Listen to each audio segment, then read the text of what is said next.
Hey guys, welcome back to the channel. And this is what if Deku was a fallen angel, part 1. And hopefully, when I try to post this, the audio actually works, because this is the second take of me recording this. And when I tried posting it the first time, the audio didn't work for some reason. So hopefully this will work this time, but I would like to point out a few things before we start. One, Bakugo is a girl in this what if. Her name is Kasumi, because I thought of a name for her. And yeah, I just wanted to point that out. Oh, and I also wanted to point out there's going to be a lot of first person. There's going to be a lot of first person point of view storytelling in this what if, because I actually chose to script this what if. Like, I script the entire thing to a certain point. I know, it's amazing. But without further ado, let's get into it. Izuku Midoriya, a boy who has big dreams, but what's keeping him from achieving his goal? Well, the fact that he's quirkless, part of a 20% group in a world full of superpowered people.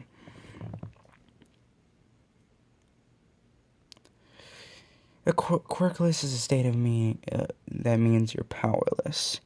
A state that means you're lower than the rest. The world that trapped Izuku from the word that trapped Izuku from the rest of the world.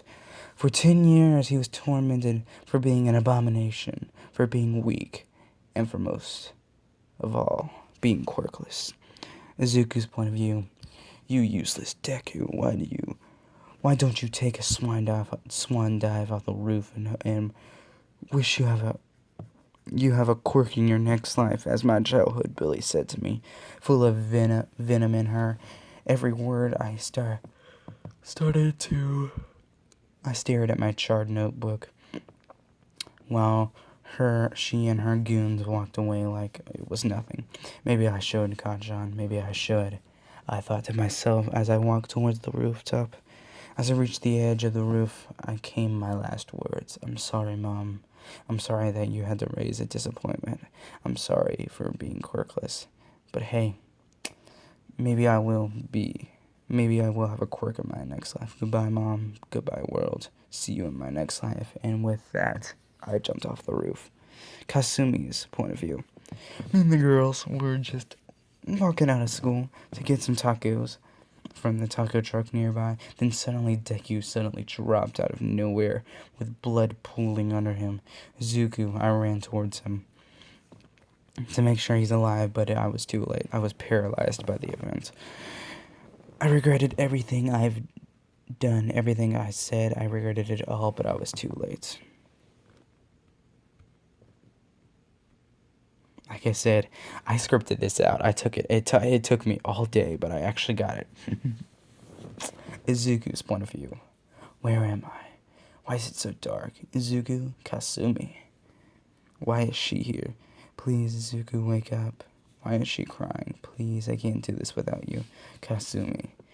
Kasumi, stop crying. I'm here. I can hear you. I love you. I love you too. I need to move. I need to reply to her. I need her. Kasumi's point of view. I love you. I feel like giving up right now, but it's all my fault. It's my fault that he's in this hospital bed. It's my fault he tried to kill himself. All of a sudden, I felt movements from his hand. Izuku, he's okay, thanks. Thank Horikoshi. He's okay. Izuku, can you hear me? Then his eyes fluttered open, revealing his beautiful emerald eyes. Kasumi, I had jumped on him and hugged him like there was no tomorrow. I can't lose him again, not now, nor ever. I'm so sorry, Izuku. I shouldn't have done it. I shouldn't have said that. I'm so sorry. I cried while hugging him like there's no tomorrow. I went all out for this script, but this is probably going to be the only one that I'm going to be scripting for a while. I just want to point that out. I'm not doing this daily. I don't have enough time or energy to script every video. Izuku's point of view. I'm so confused. I am so confused. I didn't expect this. I didn't expect this at all. I didn't expect to end up in a hospital. I expected it to be over. Well, and most of all, I didn't expect Kasumi to cry in front of me. But the next thing I knew, my body started to move on my own. I hugged her. I hugged Kasumi. I'm so dead. And then she passed out all of a sudden due to stress that I put her in. I'm such an idiot, I said while looking at her tear-stained face. She's so beautiful and... Whoa, Izuku. But even though she does look like a beautiful goddess resting in my lap, her ruby eyes, her cherry lips, her spiky ash blonde locks, she's perfect in every way possible. Well, for me, that anyways. I stood up from the hospital bed and picked her up.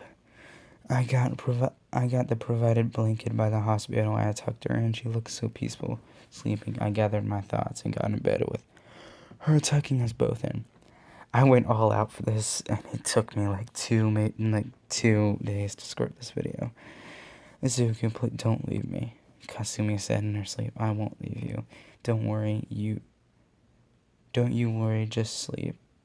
And with that, we fell asleep with her in my arms, but not before saying I love you to my dear. Oof. Man, I'm surprised that I went this deep in this. Kasumi's point of view. I remember that I was crying and that I passed out, I think. I don't fucking know. But all that I know is that I felt like I was being lifted up and benefiting on something soft. Shortly after that, I feel warmth. But not the bad kind of warmth, but something very smoothing. Then everything went black. Time skip. I woke up to the sounds. This is still Kasumi's point of view. I woke up to the sounds of birds chirping by the window. I tried getting up, but something held me back. As I looked to my right, I saw Deku hugging me. I immediately felt my cheeks blushing like a mad woman. His arms wrapped around my waist as I could feel his breath on my neck. Then suddenly I heard groaning, and then I was met with those emerald eyes I love so much. Oof. Again, let's hope the audio comes out when I post this. He's awake. Oh my fucking Horikoshi. I don't know what to do with this situation. Okay, Kasumi, calm down. No need to be overly excited. Fuck it. Izuku, as I screamed like a mad woman, I tackled him in one. My bear hugs. I'm so happy that my Deku was awake. Wait, did I just call him my Deku? Oh, Kasumi. You really need to chill. Just chill. Okay,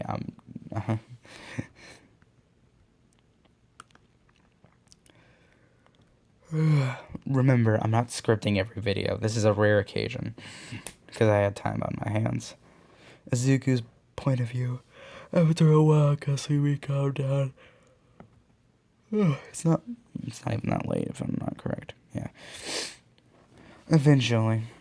I never thought that she felt this way about me. I thought she hated me, but I guess I was wrong. Seeing her blushing face makes me want to kiss her so badly. No, Izuku, she's already freaking out. I don't need to make it worse. Kasumi, suddenly the door busted open, revealing my mom. She tackled me with a bear hug only she could pull off. Might I add, she was crying waterfalls as well as soaking my bed. She's great, just great. Why does Horikoshi-sama do this to me? Until suddenly the door opened, revealing a doctor and 2 nurses behind him. Izuku Midoriya, is that correct? Yes, sir, I said politely. I presume you're his mother? Yes, I heard my mother said. You need to come with me. Yes, sir, I heard my mother reply. As we walked to the doctor's office, the tension in the air is really thick. That you could cut it with a knife. We reached the room filled with machines and files in every corner. Please have a seat, the doctor said. As we sat down, we can feel the stare of the doctor. Miss Midoriya, do you know why we called you here today? No, sir. We found out due to an unknown force due to an unknown force your son has activated or gained a quirk. What? That's fucking impossible, right? I heard Kasumi yell at the doctor, but I didn't care about that. My mom and Kasumi were shocked beyond God knows what. Me having a quirk, it's great, but still, what the fuck? No, I'm not censoring cuss words in this.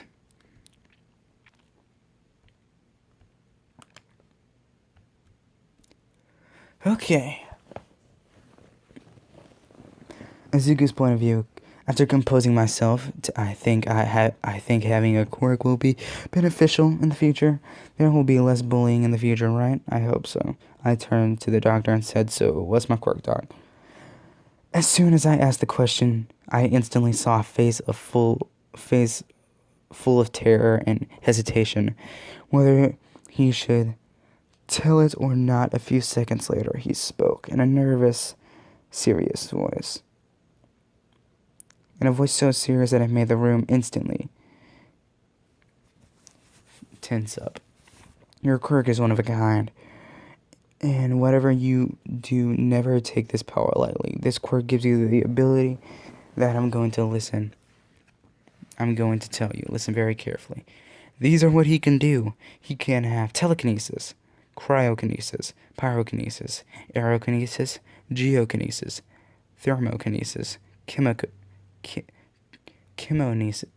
chemokinesis, necromancy, night vision, temperature vision, enhanced strength, enhanced hearing, enhanced smell, enhanced sight, and wings. Extreme healing, hail flame. I was shocked at what I heard. All those, still in Deku's point of view, I was in shock of what I heard. All those abilities are mine? Are you sure that you're not over-exaggerating, sir? Because there's no way those abilities are mine. I frantically said to the doctor in front of me. I was heavily aware that this power would make me a great difference in this quirk-filled society, that I would attract many villains and heroes at the same time. I thought, sweetie, you're mumbling again. I snapped out of my thoughts. I'm not over-exaggerating. This is my job to determine quirks and what I found out about your quirk. The doc said with benevolence. I couldn't believe it had the opportunity to become a hero. I turned to Kasumi to see her jaw on the floor. Kasumi, are you okay? I asked her. Oh boy, I regretted it. Okay, I'm better than okay. To think what you're going to have a quirk, and a strong one at that. I'm so excited to have a sparring buddy, as she screamed at my ears. Well, at least she's excited. Sir, if I may ask, what's the name of my quirk? The doctor said, well, that's the thing. One of the things I forgot to mention. It doesn't have a name. This is the first time this quirk ever showed up. So I guess you decide. I looked at my mother. She was fine with me naming my own quirk.